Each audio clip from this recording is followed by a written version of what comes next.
नमस्कार, विस्तार न्यूज देख रहे हैं आप और आपके साथ मैं हूं प्रतिज्ञा। और बुलेटिन की शुरुआत करेंगे इस वक्त की बड़ी खबर के साथ। मध्य प्रदेश के 7वें दौरे पर आएंगे प्रधानमंत्री नरेंद्र मोदी। 6 मई को खरगोन आएंगे प्रधानमंत्री नरेंद्र मोदी और नवग्रह मैदान में गजेंद्र सिंह पटेल के पक्ष में चुनावी सभा करेंगे। खरगोन बड़वानी समेत 8 सीटों को साधने की कोशिश होगी इस दौरान पीएम मोदी की। खरगोन बड़वानी सीट पर 13 मई को चौथे चरण के तहत वोटिंग होनी है। तो ये बड़ी खबर आपको बता दें, अब तक 6 बार प्रधानमंत्री नरेंद्र मोदी मध्य प्रदेश के दौरे पर आ चुके हैं और अब 7वें दौरे पर आने वाले हैं 6 मई को। 7 मई को आपको बताएं कि तीसरे चरण का चुनाव है और उससे ठीक एक दिन पहले 6 मई को मध्य प्रदेश के दौरे पर रहेंगे पीएम मोदी। खरगोन आएंगे और नवग्रह मैदान में गजेंद्र सिंह पटेल के पक्ष में जनसभा करेंगे। खरगोन बड़वानी समेत 8 सीटों को साधने की कवायद यहां पर होगी। खरगोन बड़वानी सीट पर चौथे चरण के तहत 13 मई को वोटिंग होनी है। तो इस वक्त की बड़ी खबर आपको बताएं, मध्य प्रदेश के 7वें दौरे पर आएंगे प्रधानमंत्री नरेंद्र मोदी। और वो करेंगे अगली बड़ी खबर का। चुनाव के बाद मध्य प्रदेश के मंत्रिमंडल में होगा फेरबदल। वरिष्ठ नेताओं को मिल सकती है मंत्रिमंडल में जगह और परफॉर्मेंस के आधार पर कुछ मंत्रियों की हो सकती है छुट्टी। तो जिनको लगेगा आला अधिकारियों को कि वो काम नहीं कर रहे, जिनको लगेगा सरकार को कि वो मंत्री काम नहीं कर रहे हैं, उनकी छुट्टी भी हो सकती है। निगम मंडलों में कई नेताओं को किया जाएगा एडजस्ट और कांग्रेस से बीजेपी में आए कद्दावर नेताओं को भी जगह मिल सकती है। तो इस वक्त की बड़ी खबर आपको बता दें, मध्य प्रदेश में मंत्रिमंडल में बड़ा फेरबदल हो सकता है। जैसे ही चुनाव खत्म होगा इसके बाद ये बड़ा फेरबदल देखने को मिलेगा। जहां जो वरिष्ठ नेता हैं उनको मंत्रिमंडल में जगह मिल सकती है, तो वहीं कुछ मंत्रियों की छुट्टी भी हो सकती है। लेकिन बड़ी बात यह कि कांग्रेस से बीजेपी में आए कुछ कद्दावर नेता को भी इस मंत्रिमंडल में जगह मिल सकती है। और मध्य प्रदेश में 2 चरण के हाई प्रोफाइल मुकाबले के बाद अब तीसरे चरण में ग्वालियर चंबल में चुनावी मुकाबला होने जा रहा है। तीसरे चरण की सीटों में शुमार मुरैना लोकसभा सीट पर त्रिकोणीय मुकाबला होगा, जिसमें पीएम मोदी समेत तमाम दिग्गज चुनावी ताल ठोक रहे हैं। आपको ये रिपोर्ट दिखाते हैं।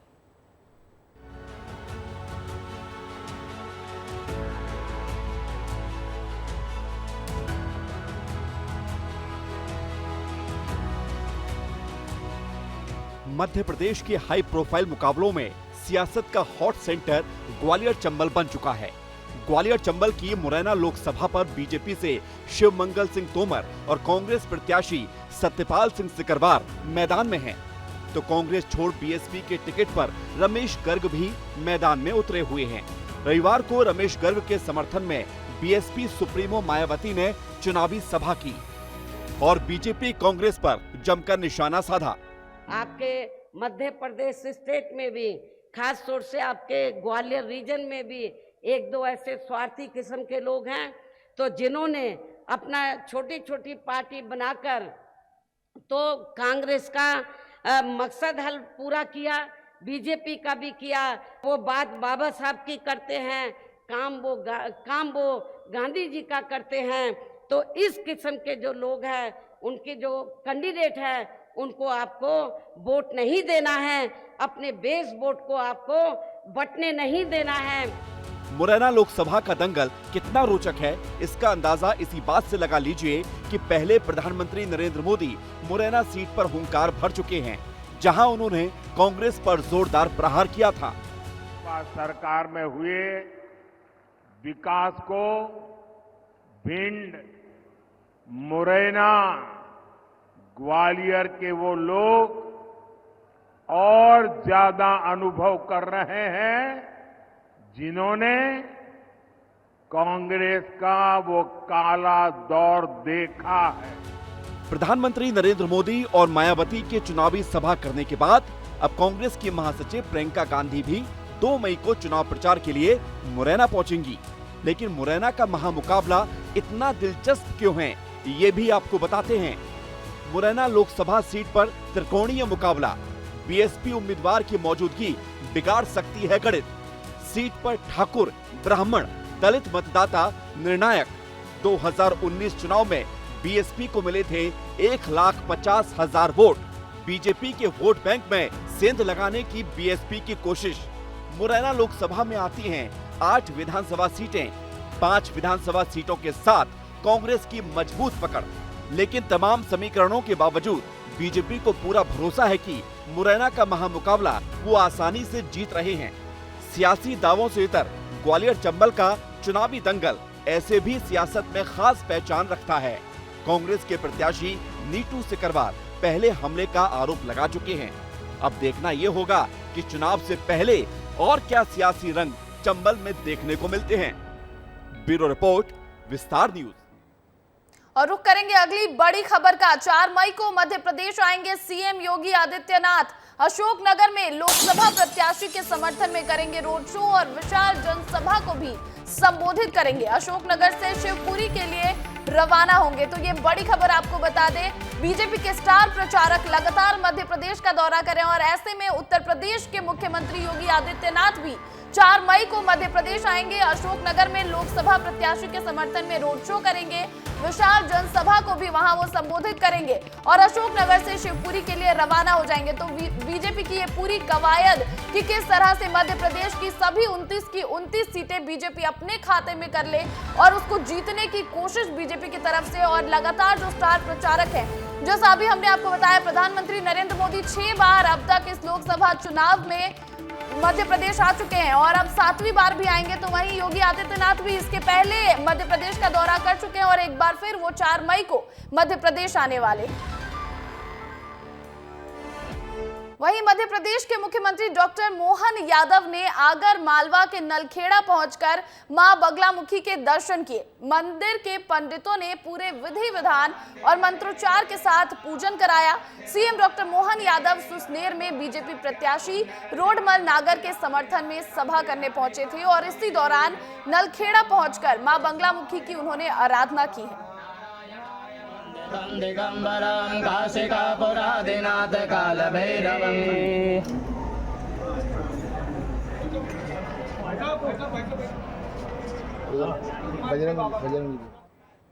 अगली खबर रतलाम से है। रतलाम में भारत आदिवासी पार्टी के चित्तौड़गढ़ से लोकसभा प्रत्याशी मांगीलाल निनामा के बोल बिगड़ गए हैं। मांगीलाल निनामा ने अपनी ही पार्टी के सैलाना से विधायक कमलेश्वर डोडियार को जमकर अपशब्द कह दिए और इतना ही नहीं, उन्होंने बीजेपी कांग्रेस के नेताओं को लेकर भी अमर्यादित टिप्पणी की है। मांगीलाल निनामा रतलाम झाबुआ से प्रत्याशी बालू सिंह गामड़ के पक्ष में शिवगढ़ में आदिवासियों से वोट की अपील करने पहुंचे थे। इस दौरान विधायक कमलेश डोडियार की गैर मौजूदगी पर वो भड़क गए और उन्होंने अपशब्द कह दिए। हमारे बीच में जो विधायक साहब इधर दौड़ रहे थे, हम उनको जिता रहे थे, वो विधायक साहब भी आज इधर गायब है ना।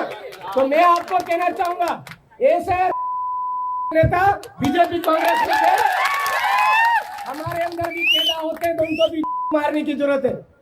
जैसे ही देश के चुनाव की बात आती है, वो हमारे लोगों को क्या पट्टी बनाते हैं। अरे ध्यान रखना, ये भारत आदिवासी पार्टी वाले ऐसे हैं, धर्म की राजनीति खेलते, मेन मुद्दे पर नहीं आते, शिक्षा की बात नहीं करते, स्वास्थ्य की बात नहीं करते, सड़क की बात नहीं करते, हमारे पानी की बात नहीं करते।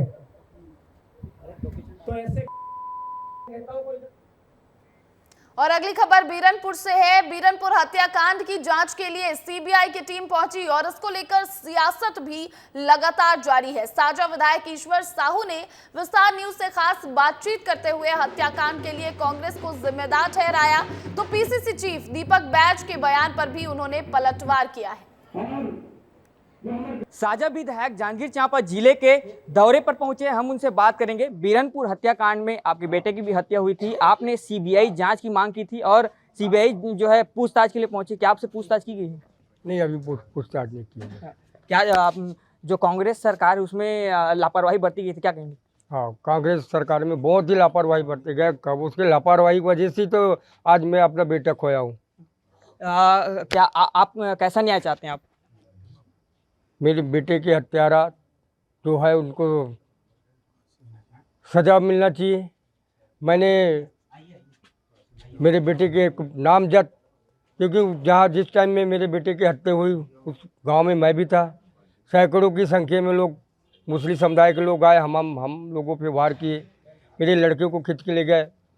पीसीसी चीफ का बड़ा बयान है कि उनका कहना है कि ये जो जांच है वो केवल चुनावी जांच है और चुनाव रहते ही चुनाव है इसलिए जांच करा रहे हैं। मैं तो सिर्फ इतना ही कहना चाहूँ कि कांग्रेस वाले मन अभी जो विधानसभा में चुनाव हुई से ना तो हार गए। कहाँ 70 सीट रही से 34-35 सीट में आ गए। जो बड़े बड़े बात करे रही से ऐसा करवो 5 साल में हमारे प्रदेश की जनता ऐसे बोला नकारिस ऐसा नकार दिस। बड़े बड़े पोस्टर बाद ये भूपेश बघेल गरीबों के मसीहा बनत रही से बड़े बड़े पोस्टर में दिखे, कहीं बासी खाते कहीं चटनी खाते, ऐसे देश प्रदेश के जनता वाला नकार दिस। ये थे हमारे साथ साझा विधायक ईश्वर साहू जी। उन्होंने कांग्रेस सरकार पर निशाना साधा है और लगातार वो कांग्रेस जो है सरकार की वजह से इस पूरी घटना को बता रहे हैं। हालांकि अब देखने वाली बात होगी किस प्रकार से इस पर और आगे कार्रवाई होती है। उनका ये भी कहना है कि सीबीआई जो पूछताछ के लिए पहुंचे उनका भी बयान नहीं लिया गया है। प्रकाश साहू, विस्तार न्यूज, जांजगीर। बढ़ेंगे अगली खबर की ओर और भारतीय जनता युवा मोर्चा के अध्यक्ष वैभव पवार ने सीहोर में बीजेपी प्रत्याशी शिवराज सिंह चौहान के पक्ष में प्रचार किया। इस दौरान वैभव पवार से बातचीत की विस्तार न्यूज संवाददाता ने, आपको वो बातचीत सुनाते हैं। भारतीय जनता युवा मोर्चा के प्रदेश अध्यक्ष वैभव पवार जी हमारे साथ में मौजूद हैं। भारत को युवाओं का देश कहा जाता है, ऐसे में इस लोकसभा चुनाव में युवाओं की स्थिति को कहाँ आंकते हैं? युवाओं की बेहतर स्थिति और जिस प्रकार से भारतीय जनता पार्टी की पिछले 10 वर्षों की केंद्र की सरकार है, आज यदि बात करें तो आम जनमानस का भारतीय जनता पार्टी के ऊपर विश्वास है। मैं लगातार अलग अलग क्षेत्रों में जाता हूं। मेरा ये 13वां लोकसभा क्षेत्र है जहां मैं प्रचार के लिए आया हूं। तो युवाओं के बीच में एक अलग उत्साह, चाहे हम बुजुर्गों की बात करें, सीनियर मोस्ट हमारे जितने मतदाता हैं उन लोगों ने आज तक आज़ादी के बाद ऐसी सरकार, ऐसी विकास करने वाली सरकार नहीं देखी और उसका परिणाम हम ये देख रहे हैं कि मोदी जी के नेतृत्व में तीसरी बार भारतीय जनता पार्टी की सरकार इस देश में बनने जा रही है। और यदि हम इस लोकसभा क्षेत्र की बात करें तो इस लोकसभा क्षेत्र में जननायक के रूप में शिवराज सिंह चौहान जी, जिनने इस मध्य प्रदेश को एक अभूतपूर्व नेतृत्व दिया, मध्य प्रदेश को आगे बढ़ाने का काम किया। और मुझे लगातार जैसा विदिशा लोकसभा क्षेत्र में मेरा जाना हो रहा है और मैं देख रहा हूं कि लोगों का एक अलग तरह का आकर्षण है अपने नेता के प्रति, अपने होने वाले सांसद के प्रति। आदरणीय शिवराज सिंह चौहान जी का यहाँ के परिवार का नाता है। यहाँ के लोग लोकसभा चुनाव का घमासान अब तेज हो गया है। नेता प्रचार में जुटे हैं, लेकिन इस बीच उनके अलग अंदाज भी देखने को मिल रहे हैं। उज्जैन से कांग्रेस प्रत्याशी महेश परमार ने चुनावी प्रचार के बीच जमकर चौके छक्के लगाए। युवाओं को क्रिकेट खेलता देख महेश परमार खुद को रोक नहीं पाए और गाड़ी से उतरकर क्रिकेट के मैदान में उतर गए। लोकसभा चुनाव का बिगुल बज चुका है और ऐसे में बीजेपी और कांग्रेस लगातार चुनावी प्रचार में लगी हुई है। जैसे जिसको समय मिल रहा है, जहां जिनको सपोर्ट मिल रहा है, उन तक दोनों ही पार्टियां पहुंच रही हैं। क्या कहेंगे, फुर्सत के पल? निश्चित रूप से हमारे युवा साथी को क्रिकेट खेल कर देखते हुए अच्छा लगा। आज रविवार है, मैं सभी युवा साथियों को बोला आज छुट्टी का दिन है, हम आज सब अपने कोई स्टूडेंट है, अलग अलग क्षेत्र में काम करते हैं और युवा देश है। और निश्चित रूप से हमारे यही युवा साथी उज्जैन की प्रगति देखना चाहते हैं, उज्जैन के विकास को देखना चाहते हैं। तो मैं भी अपने इस समय युवा साथियों को देखकर मैंने अपील की कि इस भैया मेरी सब मदद करना। और निश्चित रूप से अपने आप को रोक नहीं पाया। जब क्रिकेट खेलते हुए देखा तो लगा कि मैं भी हाथ मजमाऊँ। राजनीति का खेल तो है लेकिन क्रिकेट का भी एक खेल है। तो निश्चित रूप से युवा साथियों से अपील की और मुझे आश्वस्त किया हमारे सभी युवा साथियों ने कि इस बार हम सब लोग मिलकर मदद करेंगे। और मैं तो आपके माध्यम से कहना चाहता हूँ कि चौके छक्के के विकास के चौके और छक्के से दूर है उज्जैन। सिर्फ विकास के मामले में धोखा ही धोखा उज्जैन के साथ हुआ है। 20 साल से प्रदेश में सरकार है, 21 साल से अभी पिछले 10 साल से मध्य प्रदेश में इनकी सरकार है। तो चुने हुए जनप्रतिनिधि जनहित के कोई मुद्दे, जनहित के कोई मामले या विकास की कोई गति दे नहीं पाए। तो निश्चित रूप से 4 जून का परिणाम अच्छा आएगा और हम सब युवा साथियों के साथ मिलकर विकास को नई गति देंगे।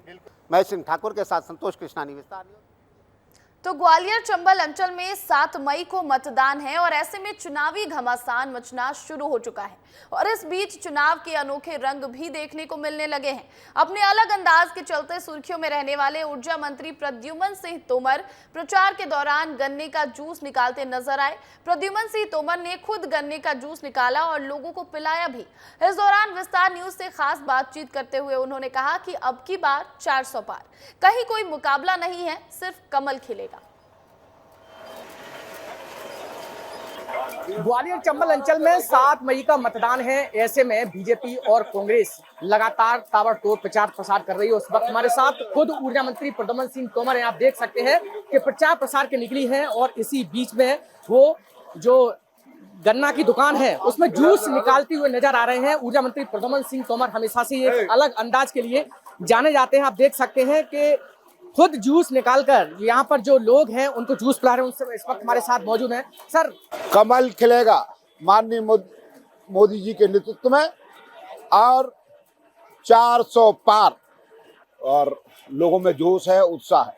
लेकिन देखा जा रहा है बीजेपी के बाद अब कांग्रेस भी लगातार यहाँ एक्शन मोड में है। राहुल गांधी, प्रियंका गांधी का भी दौरा है।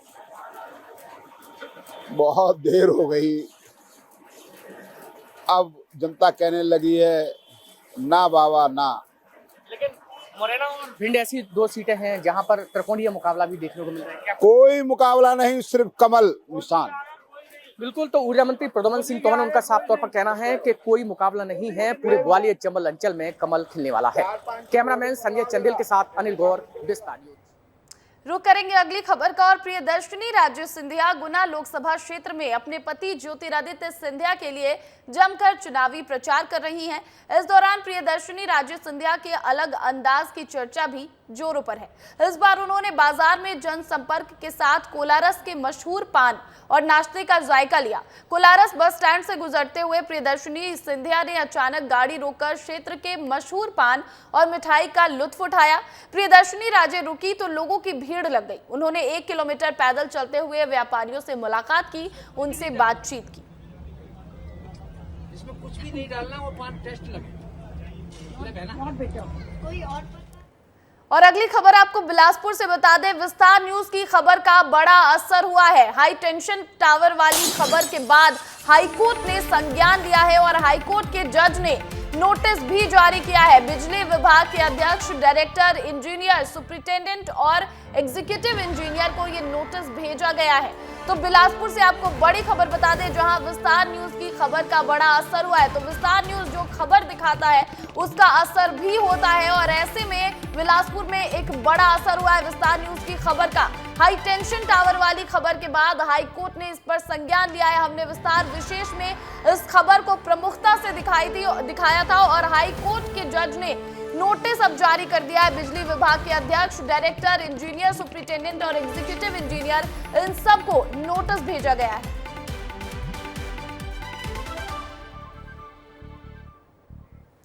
बात करेंगे अगली खबर की। महादेव सट्टा ऐप के हजारों करोड़ के स्कैम के बारे में आपने जरूर सुना होगा।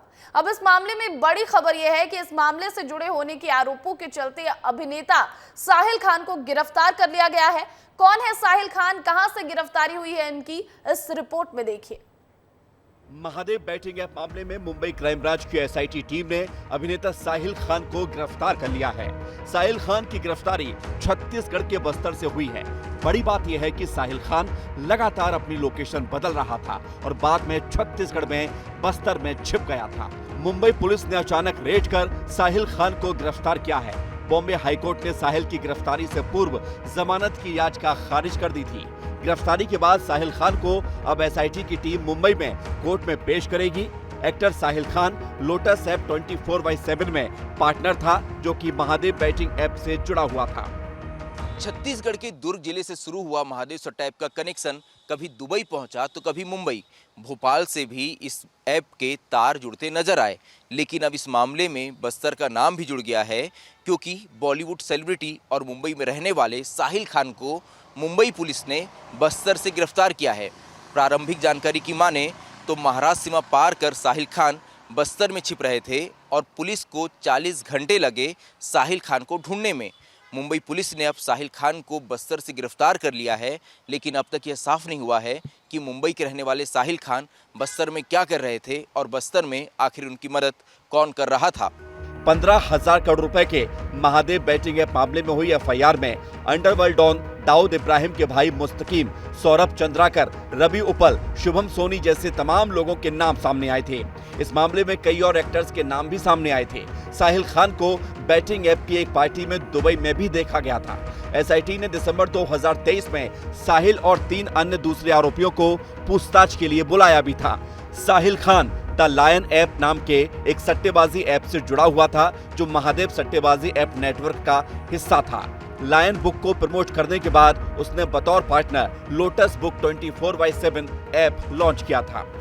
दुर्ग जिले के कुछ युवकों ने ऑनलाइन सट्टा खेलने के लिए एक एप्लीकेशन बनाया और इसके बाद तो जैसे उन युवकों पर पैसे की बरसात होनी शुरू हो गई।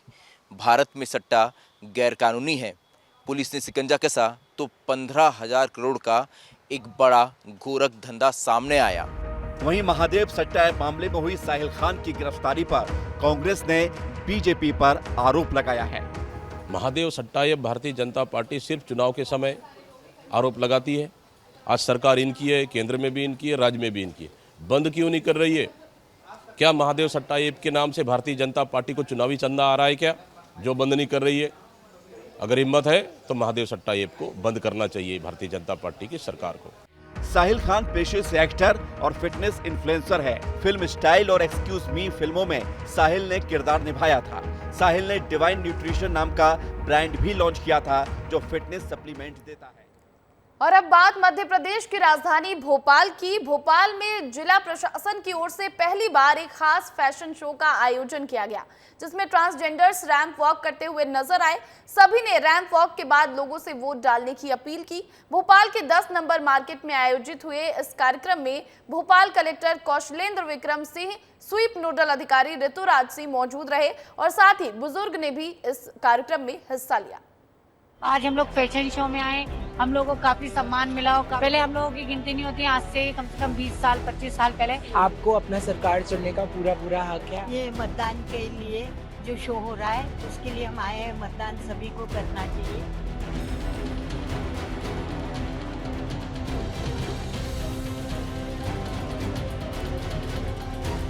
रैंप वॉक तो सभी ने खूब देखे होंगे, लेकिन भोपाल में आयोजित हुआ ट्रांसजेंडर का ये रैंप वॉक बड़ा ही खास है, क्योंकि यहाँ ट्रांसजेंडर्स मतदान का संदेश देने के लिए रैंप पर उतरी। पहली बार ट्रांसजेंडर्स को मुख्य भूमिका में शामिल करते हुए जिला निर्वाचन अधिकारी और प्रशासन ने इस कार्यक्रम का आयोजन किया, जिसमें लोकतंत्र के इस महापर्व में ज्यादा से ज्यादा मतदान करने के लिए ट्रांसजेंडर्स ने सभी से अपील की।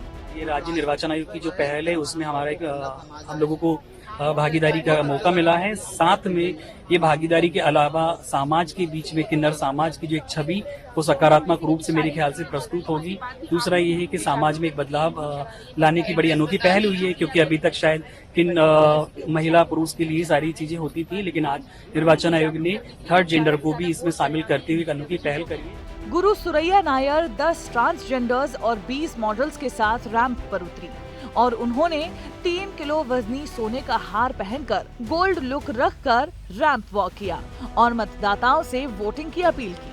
मेरा कहना है 7 मई को वोट डालना जरूरी है, वोट डालना चाहिए और भोपाल को नंबर 1 बनाना चाहिए। हाँ, हमें सम्मान मिला, इज्जत दी गई, हमें बहुत अच्छा लगा। हमें भी ऐसा है, मैं कहूँ भाई देश के नागरिक हैं। इस आयोजन में केवल ट्रांसजेंडर्स ही नहीं, बल्कि पहली बार वोट डालने वाले वोटर्स और बुजुर्गों ने भी बढ़ चढ़कर हिस्सा लिया। 7 मई को भोपाल में वोटिंग होगी।